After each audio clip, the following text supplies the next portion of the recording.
Eh, Nuestra siguiente ponente es Carla Valencia Quiroz, es maestra en Ciencias Cognitivas por la Universidad del Estado de Morelos. Su trabajo académico se ha enfocado en el estudio del cuerpo como herramienta de aprendizaje y de intervención terapéutica, por lo que ha trabajado ambos en el ámbito educativo y en el ámbito clínico, utilizando estrategias corporizadas en procesos de memoria, atención y comprensión. Y su ponencia de hoy está titulada El cuerpo importa, memoria y enfermedad, una propuesta de abordaje corporizado. Pues un placer, Carla, cuando quieras. Muchas gracias, Elena.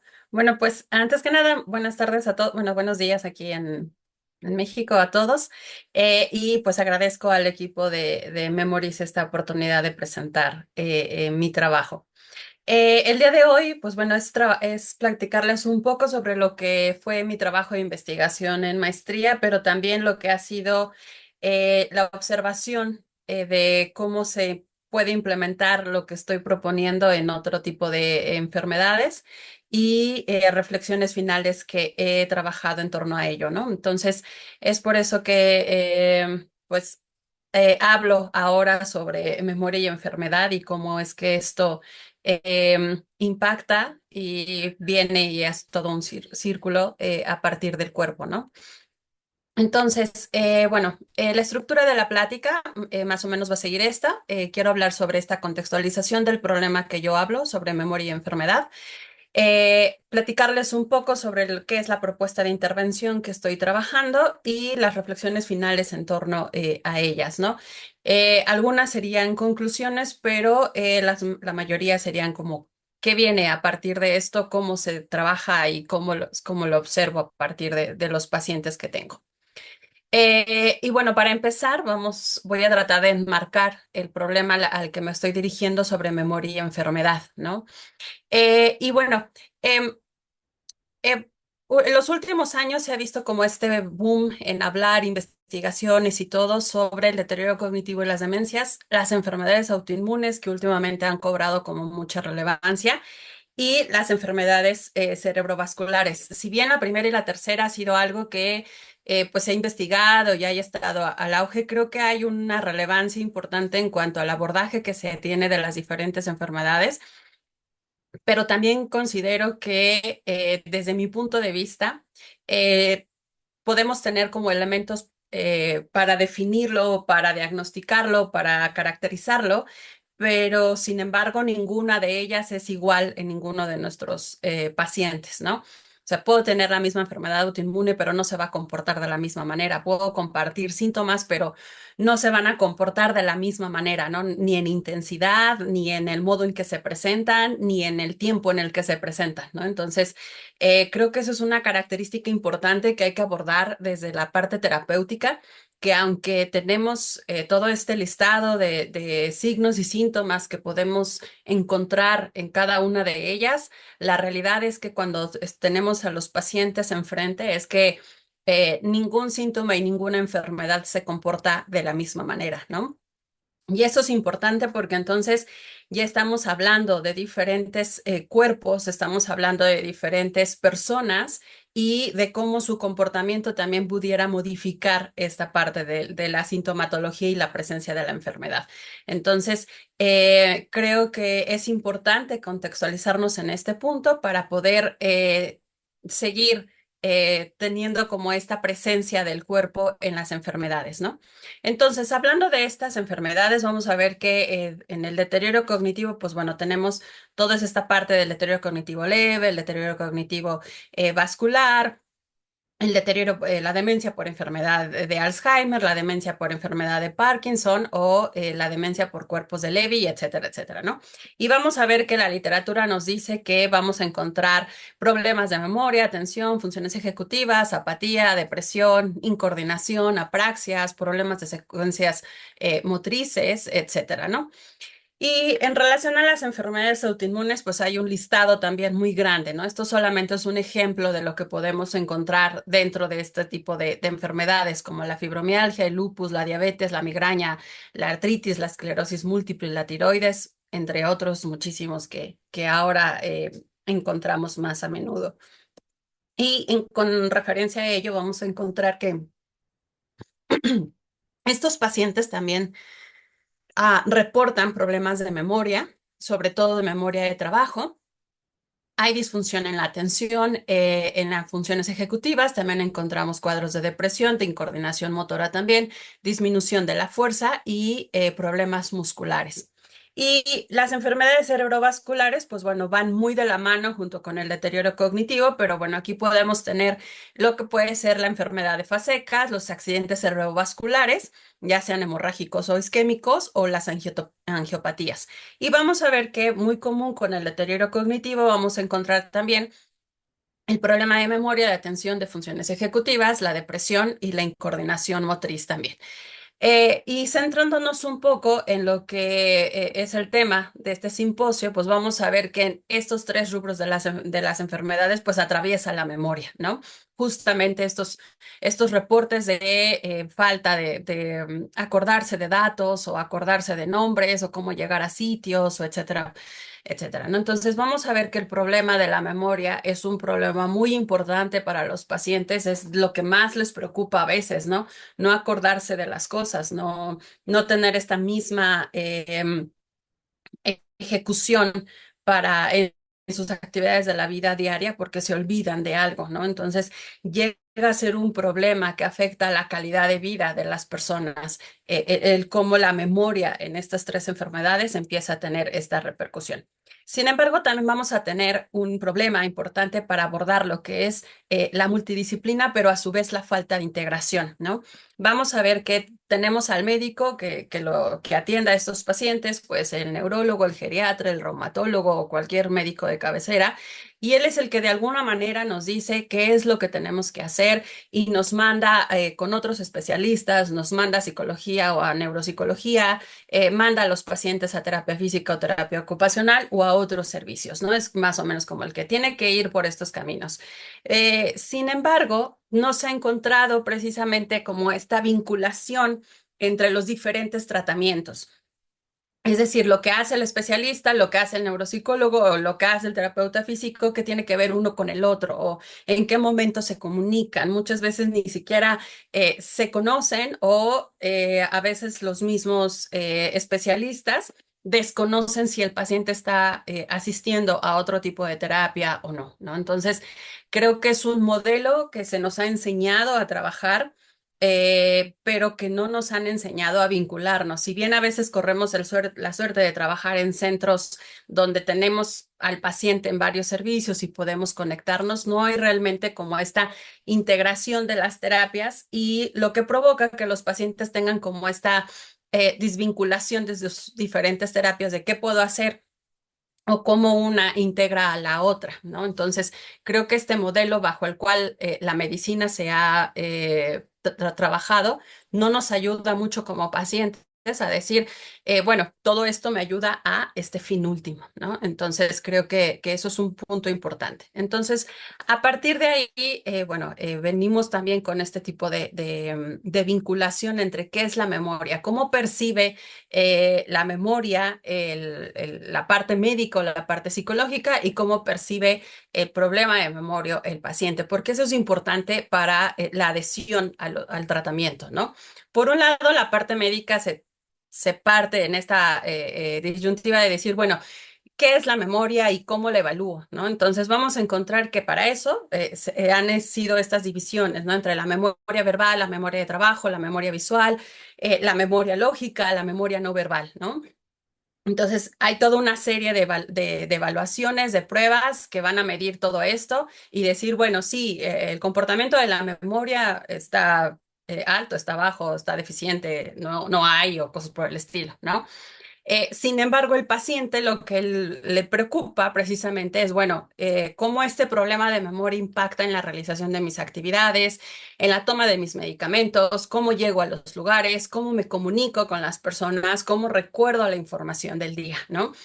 Y pareciera que hay una desvinculación entre la forma en que la parte médica o las evaluaciones miden mi ejecución de la memoria con lo que yo hago con esa ejecución de la memoria en mi día a día, ¿no? Recuerdo que varios pacientes, cuando estamos trabajando esta parte de la evaluación y la lista de palabras, es como, ¿y eso a mí qué? ¿No?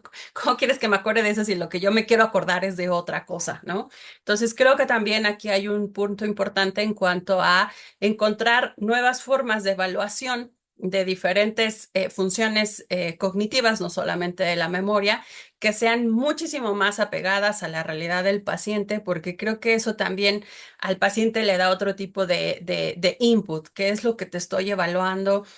Puede dar muchísimo más detalle de su vida cotidiana, de cómo falla, cómo no falla, o incluso al familiar, ¿no? Entonces, necesitamos como que estas dos visiones empiecen a trabajar de manera paralela o manera más conjunta, para que los pacientes también tengan como esta parte de, bueno, mi experiencia de memoria o la forma en la que yo utilizo mi memoria realmente es la misma a la que se está refiriendo el médico, el psicólogo, el terapeuta, a la parte médica a la que yo esté trabajando, ¿no? Entonces, es importante que todas estas actividades que nosotros hagamos, realmente el paciente vea esta repercusión en su vida cotidiana, esta transferencia a su vida de cómo las diferentes terapias o abordajes puede irse hacia allá. Con esto quiero empezar entonces a hablarles sobre lo que es la propuesta de intervención que yo desarrollé durante este trabajo de investigación, que es precisamente desde el trabajo motor, desde el trabajo sensoriomotor, hacia la parte cognitiva o habilidades superiores, ¿no? A veces para mí ya es difícil separar lo cognitivo de lo corporal, porque para mí lo corporal también es cognitivo. Entonces, trato de hacerlo como referirme a lo cognitivo tradicional como a lo abstracto y lo trabajo, el trabajo sensoriomotor, ¿no? Entonces, les platico un poco. Esto fue la estructura de la intervención que yo propongo, que es trabajar la parte psicomotora o sensoriomotora y después la parte de estimulación cognitiva. Entonces, fueron 4 módulos. Cada módulo tuvo temas aparte y la sesión duraba 1 hora, ¿no? 30 minutos para la estimulación sensoriomotora y 30 minutos para la estimulación cognitiva. ¿De qué se trataba más o menos esto? Bueno, durante los 30 minutos de trabajo psicomotor se trabaja toda la parte de la habilidad, por ejemplo, el control motor, el control inhibitorio, desde la parte motriz, ejercicios, material, verbalización, movimiento, etcétera. Y después se hacían 5 minutos, obviamente, de descanso porque eran con pacientes adultos mayores y de reflexión que habíamos hecho, que habíamos trabajado y empezar a enlazar con trabajos de estimulación cognitiva que encontramos en los libros o ejercicios más abstractos, ¿no? Y cómo ver este tipo de estrategias que utilizamos con el cuerpo, toda esta verbalización que hicimos, cómo podríamos usarlas en ejercicios un poco más abstractos con lecturas o con ejercicios de series visuales o series geométricas o lo que tuviéramos que trabajar, ¿no? Y después teníamos estos 5 minutos al final para hacer todo el trabajo de enlace conjunto, es decir, esto final que hicimos en la parte abstracta y en la parte motora, cómo lo puedo llevar a mi vida cotidiana y dónde sirve y cómo se implementa, qué mejoras pudiera tener, etcétera, etcétera. En este trabajo de investigación, los criterios de inclusión es que fueran adultos mayores que tuvieran diagnóstico de demencia o de deterioro cognitivo leve, ya sea por un médico o por imágenes o ambas, ¿no? Los criterios de exclusión es que los pacientes tuvieran traumatismo craneoencefálico previo o un accidente cerebrovascular o un trastorno psiquiátrico. Esto por cuestiones de pureza de investigación, y poder empezar a quitar pues condicionamientos que hubieran sido previos a la demencia o el deterioro cognitivo, ¿no? Como hace rato hablábamos, pues exactamente el accidente cerebrovascular puede derivar a un deterioro cognitivo leve, entonces lo que no queríamos es que el deterioro cognitivo leve fuera a partir de un accidente cerebrovascular, ¿no? Entonces, esto es por cuestiones de metodología de la investigación que nos exigen. Para ello tuvimos 2 participantes. El participante 1 es un participante masculino de 80 años, él era ingeniero, o sea que tiene una escolaridad alta. Como antecedentes patológicos, tiene hipertensión y ansiedad. Y para las actividades de la vida diaria y las instrumentales, él era independiente. Su diagnóstico fue deterioro cognitivo leve. Y la segunda participante es género femenino, tiene 77 años. Ella tenía hasta la preparatoria, que también se considera educación alta. Como antecedente solo tiene hipertensión, también era independiente de las actividades de la vida diaria y ella tenía un diagnóstico de demencia vascular. Después de toda esta intervención, lo que hicimos fueron 32 sesiones, fueron 4 meses, se trabajaron 2 sesiones a la semana. Entonces, se hizo una evaluación antes de la intervención y después una evaluación después de la intervención, ¿no? Entonces, después de las 32 semanas, 32 sesiones, perdón, que estuvimos trabajando con los pacientes, este es el resultado que se tiene. También quiero aclararles que uno de los grandes éxitos de este tipo de intervención o de la intervención que yo puse es que los pacientes asistieron al 100% de sus sesiones, no tuvimos ninguna falta y eso también fue importante porque pudimos darnos cuenta que realmente había una adherencia al tratamiento, que no hubo un abandono, que no hubo una interrupción.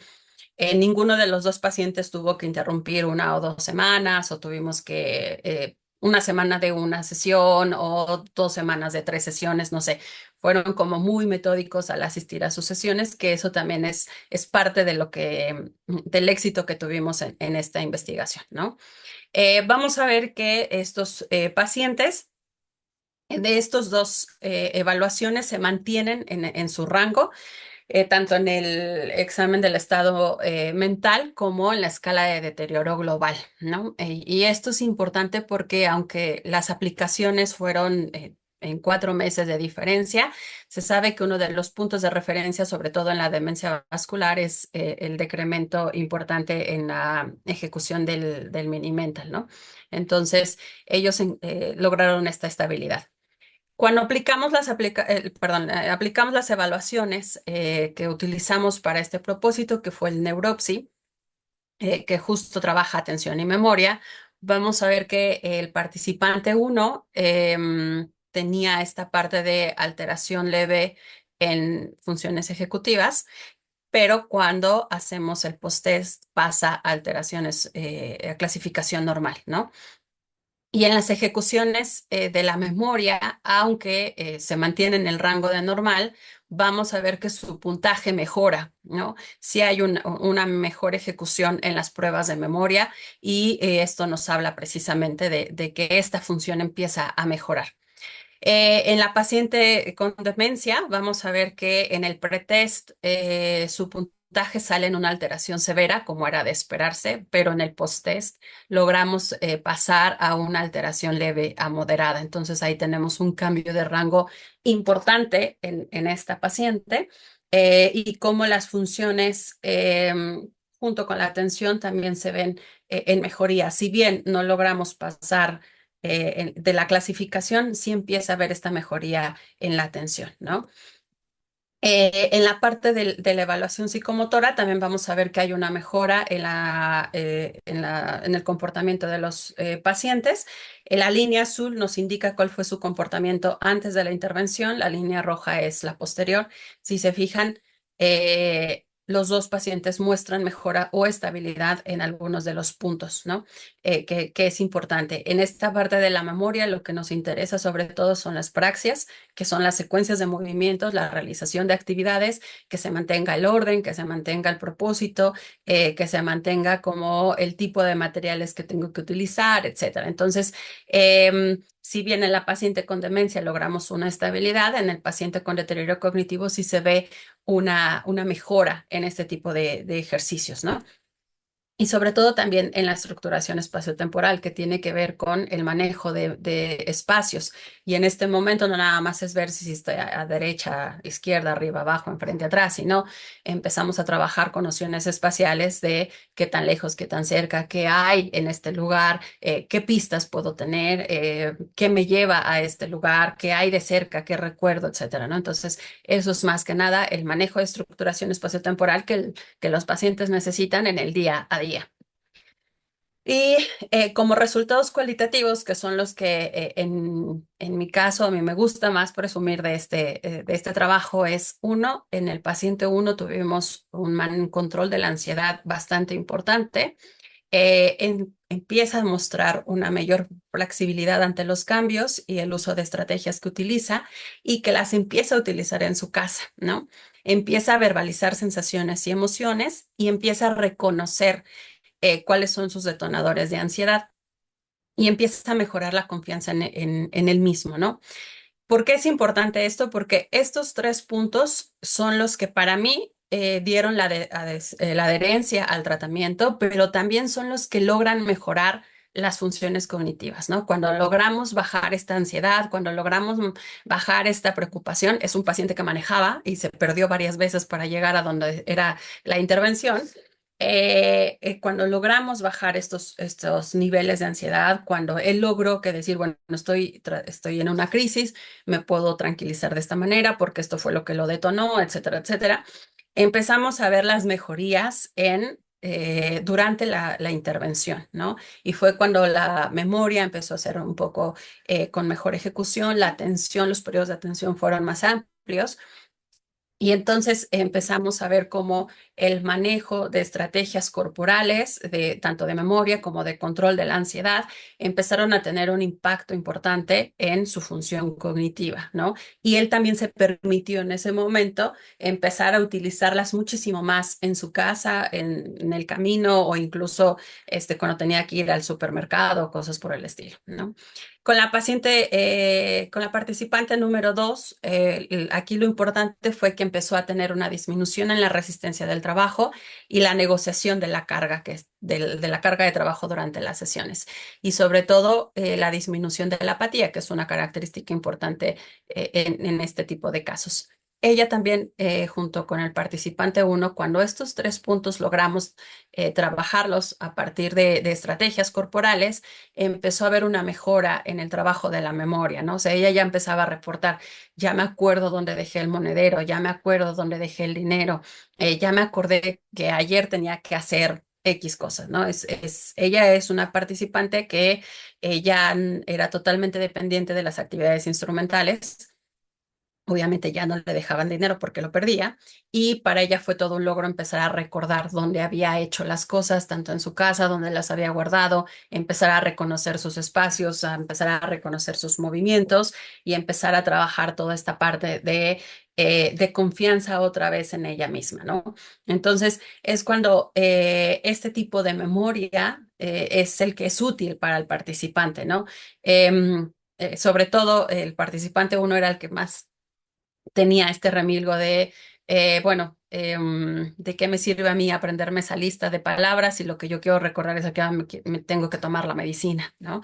O la participante dos, pero es que lo que yo me quiero acordar es que hice el fin de semana con mis hijos y mis nietos, ¿no? Entonces, es cómo vincular el trabajo de terapia, el trabajo de esta parte de las sensaciones, del movimiento, em, hacia la memoria que ellos empiezan a trabajar en sus casas, en su vida cotidiana, en el manejo de sus actividades, en el manejo de sus cosas y pues todo lo que ellos pudieran ir como generando en el día a día, ¿no?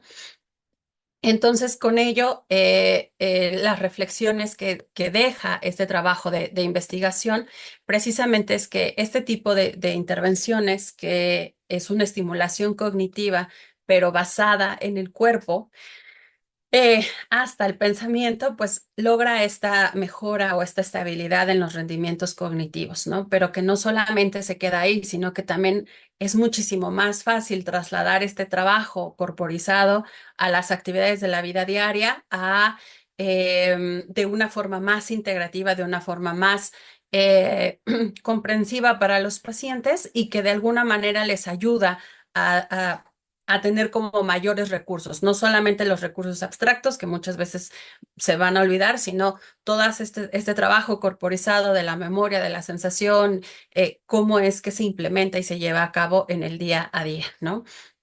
Y precisamente que cuando trabajamos ambas modalidades en la estimulación cognitiva, tiene muchísimos mejores efectos a que si los trabajamos de manera separada. Y entonces, con esto yo concluyo que precisamente el trabajo sensoriomotor puede ser este catalizador de las habilidades mentales y que después lo podemos utilizar en el pensamiento abstracto, ¿no? Pero que precisamente el trabajo sensoriomotor estimula estas memorias contenidas en el cuerpo, ¿no? Todo esto que a nosotros, a los pacientes, le evaluamos, que si se acuerda cómo hacer una actividad, que si se acuerda cómo hacer un sándwich, que si se acuerda cómo hacer eh, su actividad favorita en casa, si se acuerda de cómo hacer una receta, etcétera, o cómo recortar el pasto en su casa, no sé, son memorias que realmente están contenidas en el cuerpo, ¿no? Entonces, cómo el trabajo sensoriomotor nos rescata estas memorias, este trabajo, este volver a sentir, este volver a recordar a través de las sensaciones para que nuevamente las podamos implementar, ¿no? Ya sea que se puedan rescatar de manera completa o las tengamos que hacer algunas adecuaciones porque realmente hay esta pérdida debido a todas las eh, bueno, características que hay en la neurobiología de estas enfermedades, ¿no? Pero cómo el cuerpo podemos rescatarlo desde ahí para que nuevamente sea una herramienta para aprender o para reaprender, ¿no? Entonces, em, estas memorias nos pueden servir precisamente para establecer estas nuevas rutas de aprendizaje o hacerlas nuevamente muchísimo más fuertes y que podamos enlentecer este tipo de problemas, ¿no? Y hablando precisamente de las enfermedades autoinmunes, ¿cómo puede mejorar la calidad de vida de las personas que empiezan a tener estas fallas de memoria de trabajo, que empiezan a tener estas fallas de memoria para realizar actividades con los hijos en el trabajo, las cuentas, etcétera, ¿no? Y cómo devolverles esta confianza de volver a poder funcionar en el mundo laboral o en el mundo social o poderse sentir confiados de que pueden manejar dinero o que pueden manejar agendas, etcétera, ¿no? Entonces es importante que con estos pacientes les regresemos esta parte de que su cuerpo es confiable, ¿no? Porque muchas veces lo que hace la enfermedad es decirte, tu cuerpo está mal, ¿no? O la mente o las funciones cognitivas están mal, ¿no? ¿Por qué? Porque tienes esta enfermedad que afecta, bla, bla, bla. Y entonces eso crea una desconfianza en el cuerpo, en la forma en la que funciona. Entonces tenemos narrativas como yo no me puedo acordar porque tengo deterioro, o yo no me puedo acordar porque la fibromialgia, o yo no puedo acordarme porque, no sé, cualquiera de las enfermedades que les enlisté, ¿no? Pero entonces, como también la percepción del cuerpo puede regresarles a ellos esta confianza y realmente tener un efecto positivo en el rendimiento de la función ejecutiva, cognitiva, perdón. Entonces, por eso es importante, o para mí era importante, trabajar este abordaje corporizado y realmente mostrar que sí es cierto, ¿no? Que necesitamos trabajarlo desde el cuerpo, necesitamos regresar esta conciencia del cuerpo a las personas y que vuelvan a confiar en ello. Si bien a lo mejor en algunos casos, dependiendo de qué tan avanzada esté la enfermedad, que tenemos que reconocer, vamos a tener ciertas deficiencias, cómo el cuerpo nuevamente me puede servir para adaptarme a las nuevas condiciones, ¿no? Que mi cuerpo puede adaptarse a lo que estoy viviendo y con ello encontrar nuevas estrategias de funcionamiento en el mundo, ¿no? Pero volvemos a insistir, estas memorias que tengo en el cuerpo me sirven para crear algo nuevo o para seguir trabajando en ello, ¿no? Entonces, cuando los pacientes o mis pacientes que tienen algún tipo de problema autoinmune, esta parte del dolor, ¿no? Que cursan mucho con ellos, es una parte importante para decir, es que el dolor no me deja pensar, es que el dolor no me deja hacer, es que el dolor, ¿no? Y es cierto, o sea, realmente es una experiencia bastante fuerte el estar viviendo con dolor, pero cómo podemos decirle, ok, pero este mismo cuerpo que te duele o este mismo cuerpo que está generando esta sintomatología, podemos volverla a adaptar de esta manera a las actividades que te permita seguir funcionando, que te permita seguir recordando y no solamente verlo como un elemento que me recuerda qué tan enfermo estoy o que me recuerda qué tan olvidadizo estoy siendo o qué tan disfuncional estoy siendo, ¿no? Sino resignificar de esa manera también la utilidad del cuerpo y vernos de otra manera, ¿no? De ayudarle al paciente a eso. Y se ha visto que este tipo de trabajo ayuda a que los dolores disminuyan un poco en los pacientes, ¿no? Si no bien algunos pacientes logran como minimizar lo realmente importante y que llegan a decir, ya no tengo dolor, ¿no? O el dolor ya es mínimo y me deja hacer cosas. Entonces, es por eso que es importante el trabajo sensoriomotor eh, para el trabajo cognitivo, ya en este caso en de la memoria, de cómo lo puedo volver a utilizar para este tipo de cosas y cómo puedo volver a confiar en ello, ¿no? Y precisamente hablando de eso es que estos problemas de salud están teniendo un impacto muy grande en la calidad de vida, ¿no? Y que realmente hay una modificación cognitiva a partir de toda la modificación de las vías neuronales y que si los neurotransmisores y todo esto que ya se sabe que sí sucede, pero cómo nosotros a partir del trabajo físico podemos mejorar estos niveles de inflamación, irritación y dolor que ya se sabe, pero que podemos utilizarlo como un estimulante cognitivo, ¿no? Sabemos que a todas las investigaciones que hay del ejercicio físico, que puede mejorar, o más bien que mejora estos niveles de inflamación, pero entonces, ¿cómo este ejercicio, cómo este movimiento, cómo esta sensación puede ir directamente ligada al trabajo de habilidades cognitivas y que puede mejorar el rendimiento de los participantes, ¿no? Y entonces vamos a ver que de esta manera podemos incidir en lo que es la autonomía de las personas, ¿no? Tanto en su vida personal, familiar, laboral o social, y que vean que realmente el trabajo cognitivo puede impactar en todas estas esferas, que no se trata no nada más de sentirse bien o demás, sino que volver a tener esta sensación de puedo participar en todas estas esferas cognitivas porque ya tengo más herramientas, ¿no? eh, eh, no sé si tengo tiempo, Elena, pero uno de mis participantes justo decía que en una de las sesiones, no me acuerdo qué había pasado, habíamos trabajado percepción a través del lanzamiento de pelotas, no me acuerdo, y un día llega y me dice que le había servido mucho el lanzamiento de pelotas en su casa, ¿no? Y de repente fue como, ¿por qué? Es que había visto un pajarito por ahí y que le lanzó algo porque no quería que se muriera dentro de su casa y lo quería sacar. Estaba muy alto, el señor no alcanzaba, lo lanza y le da al pájaro, ¿no? O sea, yo lo primero que dije, pobre pájaro.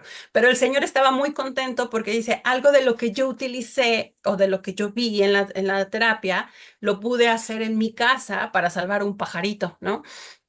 Y él venía súper contento, ¿no? Entonces, cómo realmente el trabajo motor lo ven en la vida cotidiana y empieza a mejorar su rendimiento, ¿no? Empiezan a mejorar en su funcionamiento en la vida social, en la vida familiar, en la vida personal y empiezan a tener este tipo de mejoras, ¿no? Porque al sentirse mucho Perdona, más Carla, aptos, vamos ya un ya, poquillo más de tiempo, si ah, quieres, sí, sí. ya, uno más y termino. Vale, genial. Y bueno, en esta parte es que el trabajo del cuerpo en estas enfermedades, o yo diría que en cualquier enfermedad, pues es imprescindible precisamente para un mayor conocimiento de la enfermedad en cada organismo. Lo que yo quiero proponer también es que este tipo de trabajo sensoriomotor en la enfermedad lo que hace es volverte a decir quién es la enfermedad o cuál es la enfermedad en tu cuerpo, ¿no? Justo les decía al principio. Todas las enfermedades se presentan de manera distinta en todos los cuerpos, pero entonces algo que tiene que aprender el paciente es cómo es la enfermedad en mí, cómo son mis síntomas, cómo es mi comportamiento dentro de la enfermedad, porque de esa manera entonces todas las estrategias pueden ser personalizables, no me acuerdo si le dije bien, pero bueno, se pueden personalizar y también empiezan a tener un mayor conocimiento de su contexto y cómo adecuarse al contexto, ¿no? Y en esa medida, todas las estrategias y todas las mejoras empiezan a ser muchísimo más útiles para ellos que si solamente nos centramos en estrategias o tratamientos más genéricos, centrados solamente, no sé, en actividades cognitivas cerebrales puras que no tengan relación con lo que ellos están haciendo, ¿no? Y bueno, nada más un poco de propaganda. En este artículo pueden encontrar bueno, este es el artículo de mi investigación, perdón. Ya está publicado, si gustan leerlo, ahí viene toda la metodología que seguimos, cuál fue todos los temas que tratamos y más a fondo cuáles fueron los resultados que hay dentro de este tipo de trabajo que pueden ser fácilmente ligables a otro tipo de enfermedades, ¿no? Y con eso yo termino. Muchísimas gracias. Genial, muchísimas gracias, Carla, por compartir esta investigación tan bonita con nosotras. Pasamos a la Gracias. ronda de preguntas. De nuevo, levantad vuestra mano virtual, aquellos que queráis preguntar algo.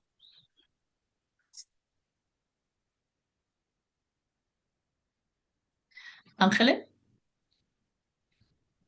Sí, muchas gracias, Carla. La verdad es que no sé si tenga relación tu investigación con este auge también de nuevas terapias llamadas terapias sensoriales que yo he escuchado, digamos, y que se están aplicando, por ejemplo, un grupo en específico que son niños y niñas con TDAH, ¿no? Trastorno por déficit de atención. Es algo quizá nuevo para mí. Bueno, y te digo nuevo, tengo 10 años de práctica de la psicología clínica y la verdad es que, por ejemplo, ahora, ¿no? El tema de la neurodivergencia, pues es un tema, una categoría nueva, ¿no? Que no se utilizaba hace 10 años cuando yo trabajaba con estos mismos grupos. Y bueno, ahora la pregunta, ¿no? O sea, el auge de terapias llamadas sensoriales, si es que tiene relación con lo que tú estás comentando, con tu investigación. Y bueno, un comentario quizá de manera muy rápida, que quizá yo pueda discrepar, ¿no? Una, tú trabajas, digo, en tu investigación específicamente, lo que comentas en esta presentación, con personas con, digamos, por así llamarlas, de la tercera edad, ¿no? Con ciertas características ligadas a un diagnóstico específicamente de demencia, ¿no? Con pérdida de ciertas funciones cognitivas. Y bueno, puedo discrepar quizá en el último comentario que tú comentas respecto a, bueno, esto ligado a otras enfermedades. La otra pregunta sería justamente, ¿qué otras enfermedades no se puede, ahora sí que encauzar este tipo de tratamientos que tú pusiste a prueba, investigaste y sacaste una conclusión? Porque, y lo digo de manera también desde mi práctica, por ejemplo, personas con otras edades, con otras características, también con deficiencias a nivel cognitivo, puedo decir que, o sea, a ver, ¿cómo me explico? Lo tengo aquí, pero no puedo como ligarlo. Bueno, lo digo como con un ejemplo, ¿no? O sea, un joven con cierto deterioro cognitivo ligado a una causa específica, ¿no? X causa, donde es importante la rehabilitación a nivel cognitivo porque tiene que seguir yendo a la escuela, ¿no? O sea, no solamente es recordar dónde dejó las llaves, no solamente es crucial volver a manejar, que claro, esto está completamente ligado al cuerpo, como tú comentas, sino que también es necesario esta habilitación o rehabilitación cognitiva, porque es importante, por ejemplo, la memoria de trabajo para seguir cursando la escuela y sabemos que esta habilidad es crucial, ¿no? Para el aprendizaje y para mejorar otras funciones, ¿no? Como es la memoria, como es la atención, etcétera. Entonces, aquí, ¿cómo se puede, digamos, pues encauzar un tratamiento también ligado al cuerpo? Donde te digo, es crucial, sí, atender las cuestiones cotidianas, las situaciones cotidianas, pero también lo cognitivo es sumamente importante para el aprendizaje, ¿sí? No sé si me expliqué. Sí, sí, muchas gracias, Ángeles. Gracias por traer esta pregunta y comentario al final. Creo que es para mí es muy importante y ahorita creo que podré explicarlo un poquito más. Con referencia bueno, voy a contestar esto último, que creo que es lo que tengo más fresco. Esta investigación, pues la centré básicamente en adultos mayores porque era un área que me venía llamando la atención, el trabajo con adultos mayores. En mi práctica clínica, obviamente, habíamos tenido este incremento de pacientes con deterioros cognitivos, con demencias y algún otro tipo de trastornos. Sin embargo, en el trabajo educativo llevo más de 15 años y me dedico precisamente al trabajo con problemas de aprendizaje y a lo que se llama neurodivergencias. Y justo este trabajo que estoy presentando es algo que yo ya había hecho con niños hace muchos años, ¿no? Entonces, lo que hice fue llevar este trabajo que ya sabía que funciona con estudiantes, pero ahora con deterioros cognitivos. Y justo para mí fue esta comprobación. El trabajo del cuerpo, el trabajo sensoriomotor, es el que importa, ¿sí? Porque ya lo había comprobado con niños y son niños que estaban en edades escolares, ¿no? Tuvimos por ahí un proyecto de una escuela precisamente. No se catalogó como escuela de educación especial, era una escuela regular. Sin embargo, nuestro punto objetivo era trabajar con niños con alguna necesidad educativa especial. La mayoría de ellos eran con trastornos por déficit de atención o trastornos de déficit de atención e hiperactividad. Y justo lo que incluimos en la currícula fue el trabajo sensoriomotor, ¿no? Y logramos realmente los años que funcionamos, pues este trabajo impactante en el aprendizaje, en el logro de aprendizaje de los niños, ¿no? Entonces, no es que no esté ligado con el trabajo o en el aprendizaje de la lectoescritura o en el trabajo de las matemáticas, de las ciencias naturales, no sé qué, sino que ese es otro trabajo que se tiene que hacer, ¿no? O sea, el trabajo terapéutico como tal, que es la habilitación o la rehabilitación cognitiva, como lo mencionas, y cómo eso lo transfiero a las habilidades académicas, que son totalmente diferentes, ¿no? Pero entonces primero tengo que habilitar o tengo que rehabilitar la función o la habilidad cognitiva para que pueda ser utilizada para el aprendizaje, ¿sí? Entonces, cómo la experiencia corporal de clasificar, de comparar, de sentir cómo se siente una comparación, lo puedo llevar a comparar dígitos, ¿sí? Por ahí, bueno, ahorita no lo tengo a la mano, pero justo tengo un artículo de investigación de cómo estas estrategias corporizadas ayudan y mejoran el aprendizaje de las matemáticas, ¿no? Entonces bueno, lo que yo hice fue dejar de pensar la terapia como algo individualizado, la terapia corporal, la terapia cognitiva y el aprendizaje como tres grandes esferas, sino, ok, son tres cositas, pero cómo las estrategias de vinculación, las estrategias de transferencia, estas estrategias de mediación me ayudan a que el paciente o el estudiante que tú dices logren integrar estas dos actividades, ¿no? Estas tres actividades, como la habilitación de esta habilidad cognitiva y el uso del cuerpo para aprender, les ayuda en la ejecución de la escuela, ¿no? Y sirve muchísimo para pacientes con TDAH, con dislexia, con niños autistas que están en la escuela, etcétera, ¿no? Digo, propaganda aparte, mi mamá es una de las personas que ha trabajado mucho este tipo de cosas, ¿no? Ella es maestra, ella se ha dedicado muchos años en esta parte de la intervención cognitiva y la rehabilitación, y ella ha tenido muchísimos resultados con niños con problemas más severos. Creo que hace 2 años estuvo trabajando con un niño autista y precisamente cómo es demostrar que esta habilitación cognitiva es necesaria para el aprendizaje, ¿no? Y cómo el trabajo del cuerpo, el trabajo sensoriomotor, no solamente en movimiento, sino realmente aprender a discernir entre qué es lo que estoy sintiendo, cómo se siente este movimiento, cómo se siente el lápiz, cómo se siente meter y sacar, cómo se siente, bla, etcétera, etcétera. Tener como conciencia de eso impacta en la forma en que los estudiantes aprenden, ¿no? Entonces, no solamente es que en la vida cotidiana, porque la vida cotidiana de mis pacientes con demencia obviamente es esa, pero la vida cotidiana de mis pacientes que son estudiantes, pues es el día a día en la escuela, ¿no?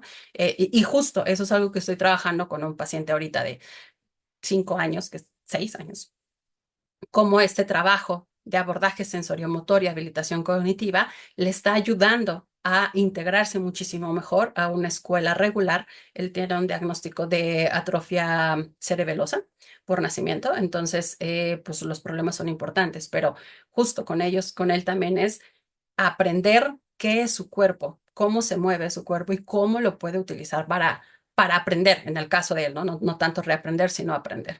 Entonces, que realmente estas estrategias corporizadas, este trabajo del sensoriomotor, ayuda realmente a mejorar la disposición tanto voluntaria y no voluntaria del paciente para el aprendizaje, ¿no? Entonces, eso es lo bonito o eso es lo que a mí me ha gustado de este trabajo. O sea, yo este trabajo lo hice hace 2 años, el artículo salió esto, pero esto yo lo vengo trabajando desde hace añísimos, ¿no? Nada más. Ahorita tuve la oportunidad de poder estudiar, llevar una investigación formal como te lo piden, que si los criterios de exclusión, que no sé qué, que si que no haya estas variables, etcétera, y poder decir, ya ven, sí sirve, sí, lo que hemos estado diciendo es esto, ¿no?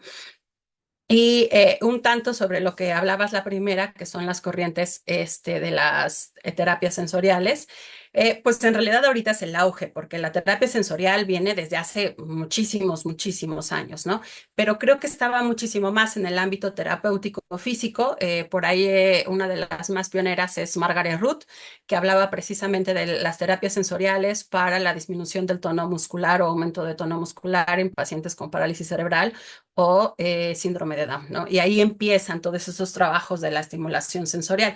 Sin embargo, los trabajos de la psicomotricidad vienen desde lejísimos, donde precisamente a Julia Guerra, Giselle y todos ellos dicen, es que el trabajo sensoriomotor impacta en la forma en que el niño aprende del mundo. O sea, ellos no solamente se quedaban en que se aprendían a leer o escribir, sino aprenden el mundo, ¿no? Y ellos decían precisamente esto, es si tenemos alteraciones posturales sensoriales, ellos no van a aprender el mundo como debería de ser, ¿no? Entonces, ahorita viene el boom mercadológico de estas terapias sensoriales. También hace como unos 20 años salió una terapia que se llama terapia de Snoozely, que es una terapia que tiene mucho el Teletón. Algunos centros de rehabilitación del DIF también los tienen, que son unos cuartos blancos con luces, muchos juguetitos, texturas y demás. Y lo que se trata es meter a los niños en esos cuartos precisamente para pues centrar la atención. Hay un tubo que a mí me encanta porque me hipnotiza, pero la idea es que puedan centrar la atención, que saca burbujas de colores, las texturas, tienen albercas de pelotas, etcétera, ¿no? Y es una estimulación sensorial. Sin embargo, el trabajo que se hace a nivel terapéutico es, te meto, trabajo, pero ya no hay una vinculación hacia todo esto que hicimos, toda esta activación o despertar sensorial que hicimos, ahora cómo lo llevamos al ámbito ejecutivo, ¿no? Entonces, realmente las terapias sensoriales no son nuevas como tal, tienen un auge muy, muy atrás. Sin embargo, yo creo que algunas corrientes como las 4E han venido a traer a la luz este tipo de trabajo y recuperarlas de cierta manera, ¿no? Pero desde mi propuesta es, las tengo que utilizar para algo, ¿no? No nada más es meterlos y estimularlos, sino cómo eso te ayuda a mejorar tu rendimiento en el día a día, ¿no? Y sí, o sea, realmente, como tú dices, ahorita yo hablé de los casos de mi estudio, sin embargo, ahorita, después de que salí y vuelvo a la práctica, tengo pacientes con lupus, tengo pacientes con fibromialgia, tengo pacientes con esclerosis múltiple, tengo pacientes con diabetes ya con algunas alteraciones sensoriales y con todos ellos y dije, bueno, de algo de servir que ya lo sistematicé y empezamos a trabajar con esto y empezamos a ver estos resultados, ¿no? La mejora de la memoria, sobre todo la memoria de trabajo, porque la mayoría de ellos son en edades productivas, ¿no? De 30 a 40 años. Entonces, la disminución de dolor, el aumento de la movilidad, pero también el aumento de esta inserción social dentro de sus esferas personales, ¿no?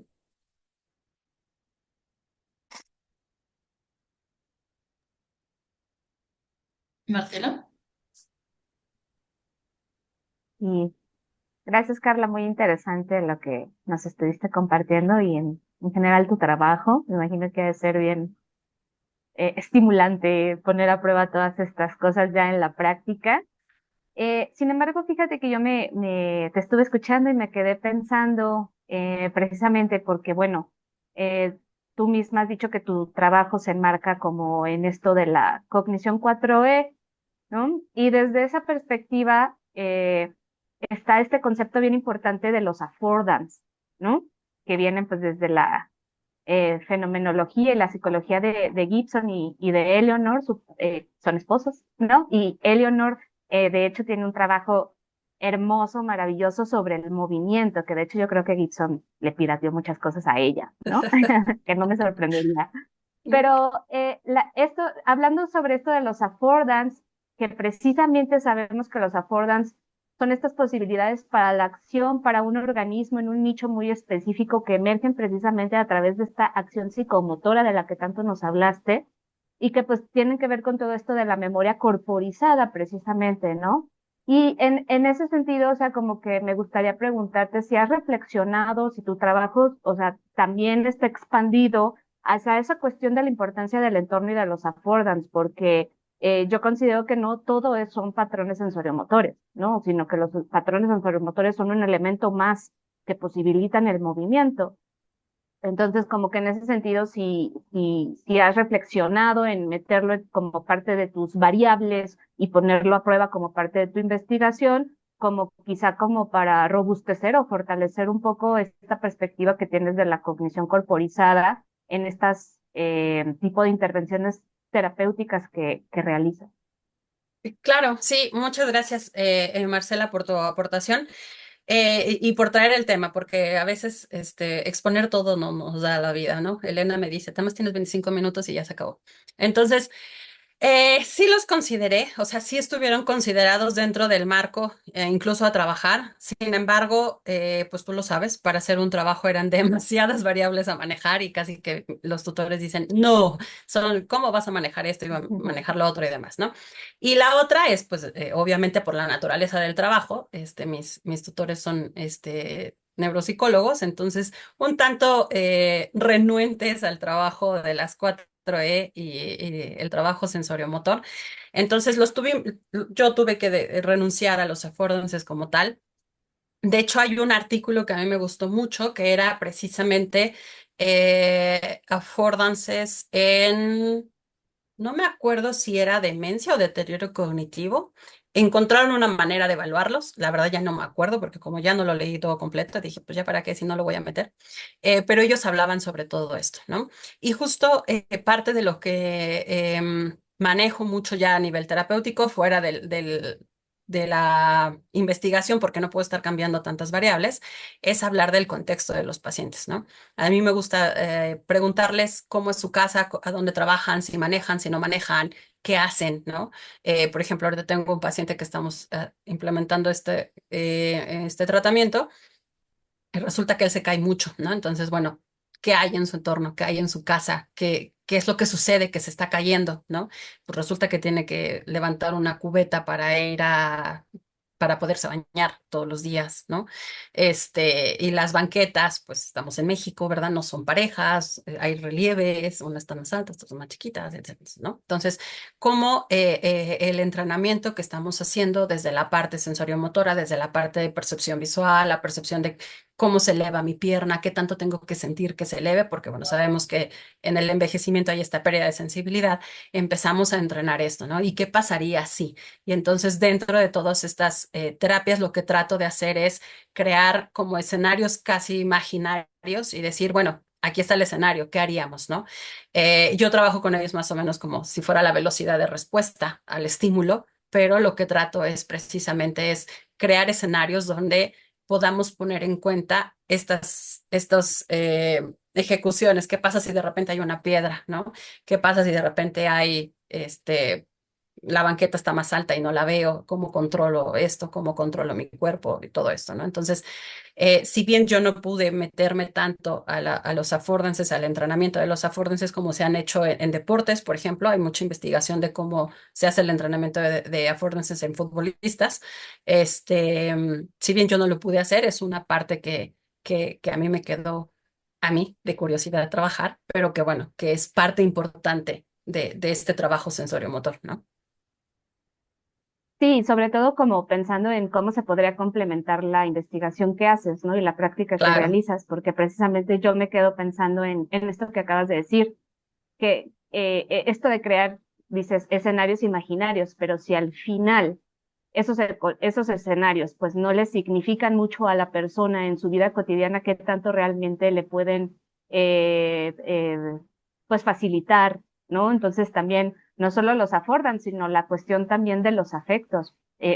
Por eso te decía, ¿no? Creo que el reducir la intervención solamente al desarrollo y la práctica o entrenamiento de patrones sensoriomotrices como que se queda muy, también desde una Claro. perspectiva muy reduccionista, porque al final pues todos los affordance sabemos que no son neutrales, sino que están cargados afectivamente y están situados corporalmente dependiendo de la experiencia particular, ¿no? De cada uno de los pacientes con los que tú trabajas. Entonces a lo mejor sería muy interesante generar eh, pues no sé, como algún protocolo muy chiquito, pero en donde puedas vincular como estos otros elementos para que puedas como platicarnos como de una manera mucho más integral todo lo que ocurre, ¿no? En tu práctica clínica, que sería súper interesante.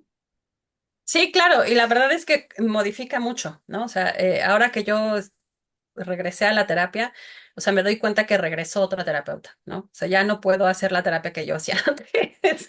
Entonces, pues es todo esto, ¿no? La parte contextual, la parte de quién es el paciente, ¿no? Entonces, cuando te decía esto de los escenarios imaginarios, es recreando más o menos cuál es su ruta de trabajo, su ruta de en su casa, ¿no? ¿Y qué pasaría si de repente aparece esto? ¿Y qué pasaría si de repente apareciera esto en su espacio, ¿no? Digo, no puedo conocer los caminos de todos mis pacientes ni todas sus casas, pero bueno, un poco platíqueme cómo es su camino, platíqueme cómo es su casa, cómo es su colonia, te da una idea de lo que puede haber ahí, ¿no? Pero pues para hacer lo que queremos hacer en Affordances necesitamos un poquito más de tiempo, espacio y recursos. Pero sí, muchísimas gracias, Marcela.